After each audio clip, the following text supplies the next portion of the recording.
Imagínense la escena por un segundo. Un rey de una nación entera acaba de descubrir un texto sagrado perdido.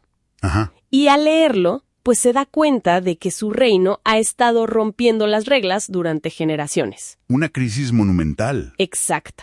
Y para saber qué hacer, para validar si ese texto es genuino, este rey necesita consultar a la voz espiritual más alta. Claro. Tiene a su disposición a puros pesos pesados, profetas del nivel de Jeremías, y sin embargo, fíjate, decide enviar a su comitiva de más alto nivel a consultar específicamente a una mujer. Y es que esa imagen, rompe por completo con el diorama tradicional que tenemos de la historia antigua. Totalmente. Estamos muy condicionados a pensar que el poder fluía en una línea recta y exclusivamente masculina. Sí, donde ellos dictan las leyes. Y las mujeres, pues con suerte, sostienen una vasija de barro en el fondo de la escena, ¿no? Sí.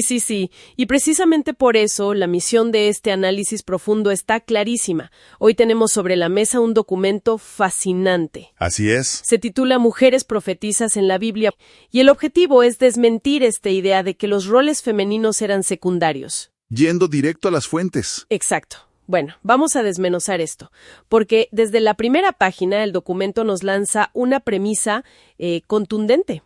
La historia documenta a las profetisas operando en la cumbre de la influencia geopolítica. Lo fascinante aquí es que el título de profetisa no era, bajo ninguna circunstancia, un adjetivo honorífico. O un premio de consolación, no. Cero. Era una función operativa real. Para entender la antigüedad en el Medio Oriente, hay que recordar que el carisma divino era la moneda política más fuerte. O sea, daba resultados tangibles. Exacto. Ser profetisa denotaba un acceso directo a la divinidad. Y en sociedades sin separación entre religión y Estado, pues ese acceso se traducía en un peso sociopolítico masivo. Validaban reyes, autorizaban guerras. Y estructuraban la sociedad por completo. O sea que la autoridad no venía del género, venía de esa conexión divina comprobable. Y el documento nos lleva primero al terreno crudo de la acción. A las fundadoras. Ajá. Empezamos con Miriam. Todos ubicamos la historia de la canasta en el Nilo. La típica escena. Pero la fuente nos hace fijarnos en el ajedrez político que Miriam juega desde que es niña. O sea, cuando la hija del faraón encuentra al bebé Moisés, Miriam no reacciona como una hermana asustada. Para nada. Ejecuta una maniobra diplomática de contención que es impresionante. Está cañón. O sea, supervivencia pura. Pero la cosa no se queda ahí. No, claro que no. El texto señala que crece, se convierte en profetisa oficial y juega un rol crítico al salir de Egipto. Después de cruzar el Mar Rojo, ella toma un pandero y lidera a las mujeres en un canto nacional. Un momento clave. Dice algo como, cantad al Señor porque es exaltado. Y aquí yo me pregunto, ¿por qué un canto es tan relevante para considerarse liderazgo nacional? Pues porque estamos hablando de una sociedad preliteraria. Claro, no había imprenta. Exacto. La música y la tradición oral eran los medios de comunicación masiva. Quien dirige el canto de la victoria, literal, escribe la historia oficial. ¡Wow! Al hacer esto, Miriam está forjando la identidad narrativa de una nación recién nacida. Ella codifica la teología y la memoria de Israel. O sea, sin ese canto, la victoria se pierde. Se olvida por completo. Es construcción de nación en tiempo real. Ahora vemos que en el desierto este liderazgo era vital, pero luego la fuente nos presenta a Débora. Una figura impresionante. Sí, el texto la describe como jueza y profetisa en Efraín. Y aquí quiero usar una analogía, a ver si encaja. A ver. Viéndolo con lentes modernos, aquí es donde se pone muy interesante. Débora operaba básicamente como la presidenta de la Suprema Corte y la comandante en jefe de las Fuerzas Armadas. Ajá. Pero todo desde una oficina al aire libre bajo una palmera. Es precisa esa comparación. Es una muy buena forma de visualizarlo, sí. Pero hay que ajustar un poco la mecánica, de cómo funcionaba. A ver. Débora no era una burócrata designada por un senado. Ella operaba en el periodo de los jueces, una época de muchísima inestabilidad.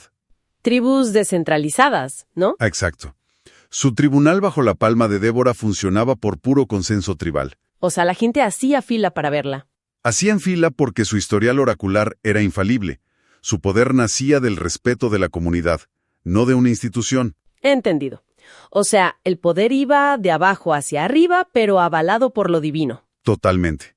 Y ese poder era tan masivo que cuando Israel llevaba 20 años bajo la opresión del rey Javín y su general Sísara, Débora toma el control militar. Interviene directamente. Manda llamar a Barak y le da una orden táctica. Ve y reúne a 10,000 hombres. Pero además le lanza una profecía súper humillante. Sí, le dice que la gloria no será para él. Exacto. Le dice que el líder enemigo caerá en manos de una mujer. Y yo digo, a ver, me cuesta trabajo creer que un general aceptara esto sin chistar. Suena complicado. La fuente menciona si hubo algún motín o resistencia en el ejército por recibir órdenes de una mujer. Pues fíjate que el texto no registra ninguna rebelión, y eso nos revela exactamente cómo funcionaba la validación profética. Ajá. En esa cultura, desobedecer a una profetisa con su historial era equivalente a ir a la guerra sin el respaldo de los dioses. Un suicidio militar. Básicamente, el peso de la autoridad de Débora neutralizaba cualquier resistencia de género. El ejército marchó porque ella lo avaló. ¿Y cumplimiento de esa profecía es brutal? Muy visceral. Sí, la fuente documenta que una mujer llamada Jael invita al general Sísara a su tienda y mientras duerme le clava una estaca en la cabeza. Táctica de guerrilla pura. Sí, y con eso se cumple al pie de la letra lo que dijo Débora, y el resultado fueron 40 años de paz. Lo cual demuestra que este liderazgo femenino no era algo que apenas toleraban, era literalmente la infraestructura de supervivencia. Sin Débora unificando a las tribus, era imposible movilizarse. Exactamente. Bueno, vemos que en la guerra tribal el pragmatismo manda, pero históricamente sabemos lo que pasa cuando las civilizaciones se asientan. Construyen palacios e instituciones. Sí, y los hombres toman el control absoluto, relegando a las mujeres a las sombras. Nuestras fuentes muestran que eso pasó en Israel. Es la transición lógica que uno esperaría, pero el documento demuestra lo contrario. ¿Ah, sí? El rol profético evolucionó. No se quedó en el campo de batalla, sino que se infiltró en los pasillos de poder más formales de Jerusalén. Y aquí entramos a un detalle que rara vez nos cuentan en los resúmenes. Todos ubicamos al profeta Isaías, ¿no? Uno de los grandes pesos pesados. Pues resulta que formaba parte de una especie de pareja de poder profética. Así es. Estaba casado con una mujer que en el texto es llamada explícitamente la profetisa. Y aunque no tenemos largos pergaminos con sus discursos, el texto documenta una contribución vital, la profecía encarnada. Ajá, da a luz a un hijo. Sí, y le otorgan un nombre que funcionaba como un sistema de alerta geopolítica. Maher Salal Hashbaz. Que se traduce como rápido para saquear y veloz para despojar. En esa época, los nombres eran decretos divinos. O sea, este bebé era una valla publicitaria viviente anunciando que el imperio asirio iba a invadir Samaria rapidísimo. Exacto. Cada que lo llamaba a cenar, recordaba el inminente desastre militar. Es llevar la política de Estado a la vida familiar. Pero, si hablamos de influencia en la corona, tenemos que volver a la historia de nuestra intro. La historia de Hulda. Hablemos de ella. Opera en el reinado de Josías. Y el contexto es de pánico institucional absoluto. Encuentran el libro de la ley perdido.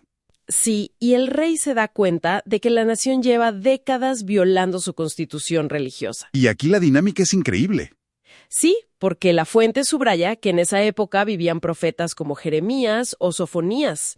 Pero el rey no manda a buscar a Jeremías. ¿No? Manda a 5 de los hombres más poderosos, altos funcionarios, a tocar la puerta de Hulda para que ella valide el texto. Así es. ¿Cómo entendemos que ella tuviera más peso que los grandes pilares masculinos de la Biblia? Si conectamos esto con cómo se validaba la información, queda claro que Hulda poseía una credibilidad técnica inexpugnable. Más que Jeremías. En ese momento, sí.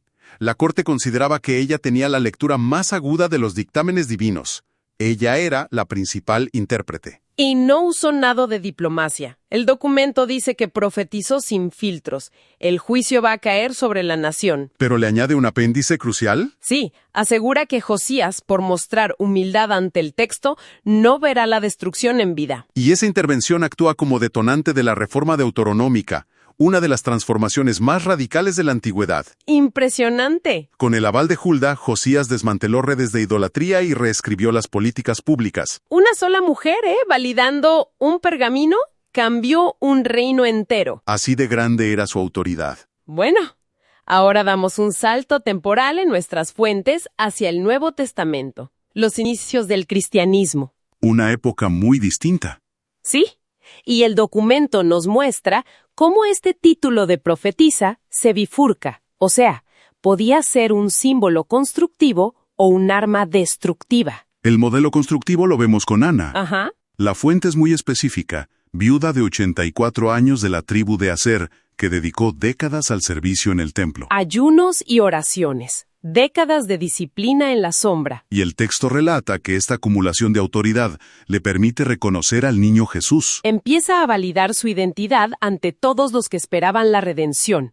Su voz certifica el inicio del movimiento. Pero luego, el documento nos obliga a mirar la otra cara de la moneda. En la iglesia de Tiatira en el Apocalipsis. Exacto. Aquí encontramos a una mujer que el texto llama Jezabel, una figura opuesta a Ana. Y hay que hacer pausa, porque Jezabel seguramente no era su nombre real. No, en esa literatura, usar el nombre de la malvada reina antigua era como ponerle una etiqueta de material radioactivo. Un nombre simbólico para ilustrar la gravedad de sus acciones. Con un propósito de advertencia muy severa. Y en Tiatira, esta mujer se autodenominaba profetisa.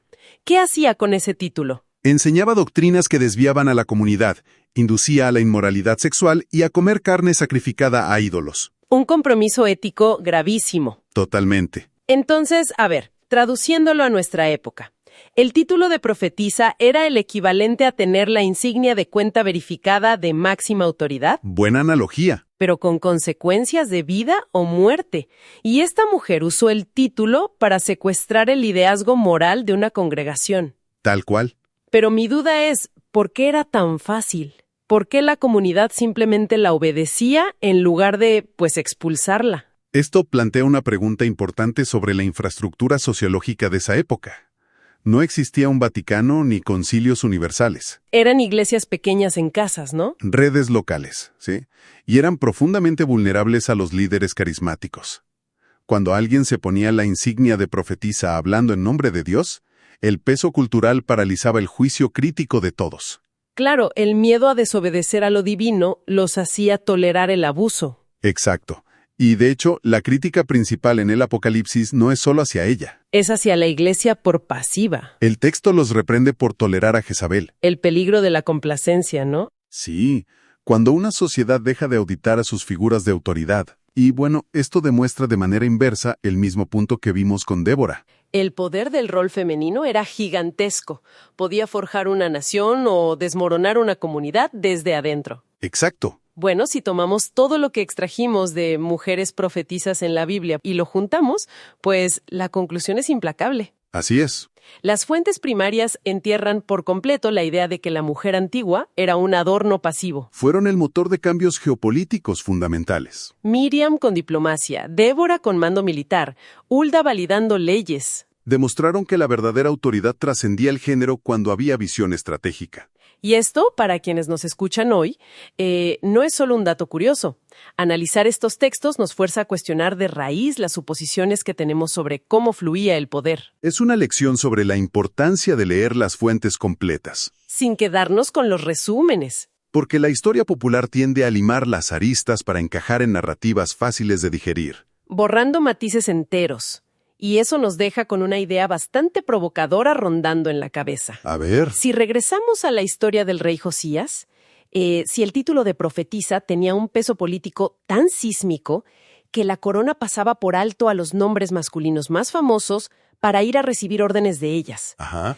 ¿Cuántas otras arquitectas de nuestra historia global han sido diluidas o borradas por la conveniencia de los resúmenes modernos? ¿Qué otras verdades nos estamos perdiendo simplemente por no tener la curiosidad de leer los documentos originales?